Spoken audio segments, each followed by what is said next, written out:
Hello বন্ধুরা, সবাই কেমন আছেন? আজ আমি বানাবো পটল চিংড়ি। তো তার জন্য নিয়েছি টাটকা টাটকা পটল, চিংড়ি মাছ আর পেঁয়াজ, মরিচ, রসুন, আদা। এখন চিংড়ি মাছগুলো মাথা ছাড়িয়ে নিয়েছি, একদম নুন হলুদ মেখে ভালো একটু ভেজে নেব। পটলগুলোতেও নুন হলুদ মেখে আলু এবং পটল ভেজে তুলে নেব। চিংড়ি মাছগুলো ভেজে নিয়েছি, এখন ওই তেলের মধ্যেই পটলগুলো ভাজতে দিয়ে আমি একটা মশলা বানাবো। মিক্সিতে দিয়ে দিলাম জিরা, মরিচ, রসুন, পেঁয়াজ, চিংড়ি মাছের মাথা আর একটু আদা বাটা ফ্রিজে ছিল। এখন মশলাটা বাটা হয়ে গেছে, আমার পটলগুলো ভাজা হয়ে গেছে। ওই তেলের মধ্যে আলুগুলো ভেজে নেব।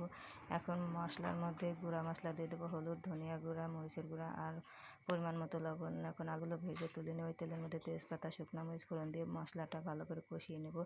ঢেকে ঢেকে অল্প পানি দিয়ে কষিয়ে নেব। মশলাটা ভালো করে কষানো হয়ে গিয়েছে, এখন দিয়ে দেবো ভাজা আলু, পটল আর চিংড়ি মাছ। ভালো করে আরেকটু কষিয়ে পরিমাণ মতো ঝোল দিয়ে দেবো। তারপর মাখা মাখা করে রান্না করে নেব।